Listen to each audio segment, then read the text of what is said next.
बिथाङा दुलाराय बर' फरायसा आफादनि आफादगिरि मानाव गेदेर दिपेन बर' बिथाङा दुलाराय बर' फरायसा आफादनि गाहाय मावख' बड'फा हाउसआव प्रेस मिटनि गेजेरजों मानाव गेदेर बिटिसिनि चिफ मानगोनां हाग्रामा महिलारि सारजों आरो बिटिसि सरकारजों बिथाङा चेलेन्ज खालामदों आरो बिथाङा फोरमायदों जे दाखालि बावै जे बिटिसिनि एसेम्बलि गाख्लोबनाय जोंनि लाइमोन फरायसाफोरा बेयाव 1% बो जुदि एबसुआ इनभल्भमेन्ट दङब्ला बिथाङा रेजिगनेशन होगोन होननानै गावनो दुलाराय बर' फरायसा आफादनि गाहाय मावख' बड'फा हाउसआव प्रेस मिट होदों।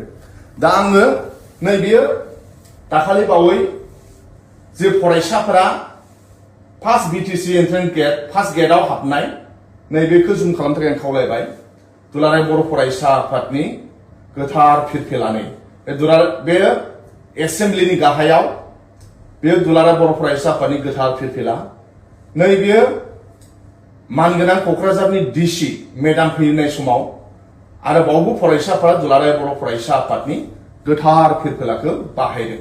दा आङो जोंनि केमेरामेनखौ जुम खालामनो थाखाय खावलायनाय थाबाय नैबेयावबो दुलाराय बर' फरायसा आफादनि गोथार फिरफिला बावबो दुलाराय बर' फरायसा आफादनि फिरफिला बेबो दुलाराय बर' फरायसा आफादनि फिरफिला दुलाराय बर' फरायसा आफादनि फिरफिलाखौ बिथांमोनहा बाहायनानै आरो दुलाराय बर' फरायसा आफादनि फिरफिलाजोंनो आरो दुलाराय बर' फरायसा आफादनि गोबां मावथिफोर दङ जेराव आं एग्जाम्पल होनानै बुंनो हायो नाथाय बेखौ बुंलायलायला।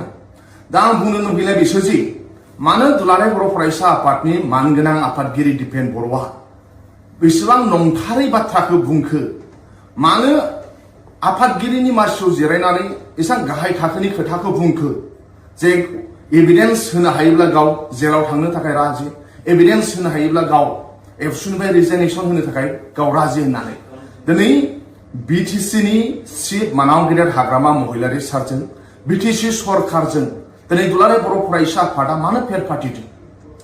मानाव गेदेर बिटिसिनि चिफ हाग्रामा महिलारि सारा सासे संग्रामि मानसि आरो बयनिफ्राय बांसिन बिथाङा सेक्रिफाइस खालामनानै जोंनो बिटिसि होफैबाय बर' भाषाखौ एसिडलाव सोबाय आरो बिथाङाव बयनिफ्राय बांसिन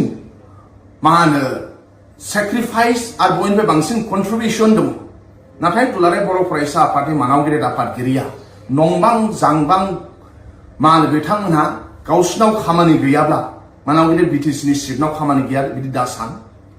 ओंखायनो दुलाराय बर' फरायसा आफादनि आफादगिरि दिपेन बर' बिथांखौ जोङो स्ट्रंलि खावलायनो सानदों फोरमायनो सानदों नोंथाङा बिटिसिनि चिफ मुरब्बीखौ जानला मोनला खोथा बुंनायनिफ्राय जानगाराव था मानोना बिथाङाव बिराद कन्ट्रिबिउसन दङ मानाव गेदेर बिटिसिनि चिफनाव बिराद कन्ट्रिबिउसन दं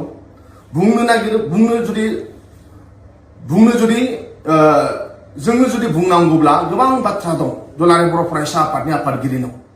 दाखालि बावै प्रमद बर'आ जेला बिटिसिनि चिफ जायोमोन पर्बत जरायाव हा होनायनि जाथाय बे समाव दुलाराय बर' फरायसा आफाद दिपेन बर'नि दैदेननाया सिरियै उन्दुनानै दंमोन रायजोनि राजानि जानानै फंसेबो खोथा बुङाखैमोन।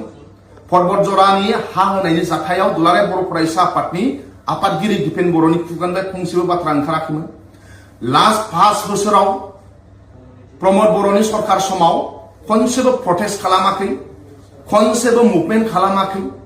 दिनै मानाव गेदेर हाग्रामा महिलारि सार चिफ जानाय लगे लगे बिपिएफआ सरकाराव फैनायनि उनाव दिनै दुलाराय बर' फरायसा आफादा नांबां जांबां माखासे खोथाफोरखौ फोरमायगासिनो दङ। एसटि इस्युआ बेयो मोनसे बिराद एसटि इस्युआ बेखौ लानानै दुलाराय बर' फरायसा आफादा पलिटिक्स खालामनो नाङा आरो जों जुदि बुंनांगौब्ला एसटि इस्युखौ लानानै दुलाराय बर' फरायसा आफादा दिसपुराव सोर मिनिस्टारजों मा सावरायनानै फैयो सोर मिनिस्टारखौ मा बुंफ्लाबोयो दिसपुराव थांनानै सोरखौ लोगो हमहैयो सब तथ्यआ जोंनाव दंजोबो।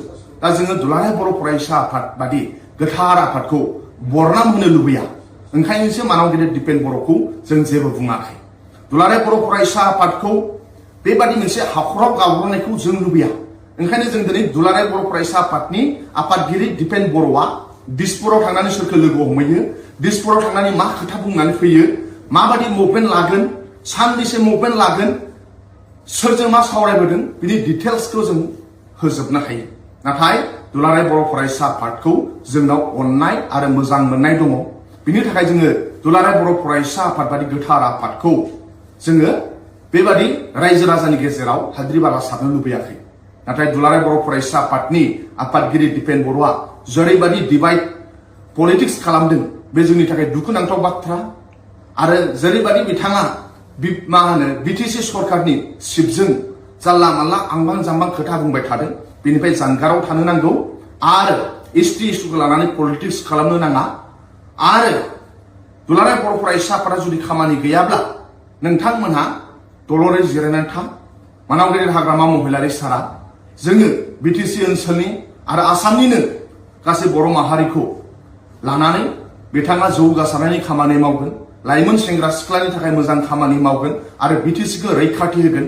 दिनै दिल्ली बादियाव थांनानै कन्स्टिटिउसनेल सेफगार्ड होनाय मानसि, बर' रावखौ 8 सिडुलाव सोनाय, बिटिसि 6 सिडुलजोंनो होनाय, बेयो जाहैबाय हाग्रामा महिलारि सार। आरो हाग्रामा महिलारि सार बादि मानसिखौ दुलाराय बर' फरायसा आफादा नंबां जांबां खोथा बुंनायखौ जोङो दुखु मोनदों, सारा बर' हारिया दुखु मोनदों। बेनि थाखाय जोङो दुलाराय बर' फरायसा आफादनि आफादगिरि दिपेन बर'खौ जों स्ट्रंलि जानगाराव थानो थाखाय खावलायनाय थाबाय।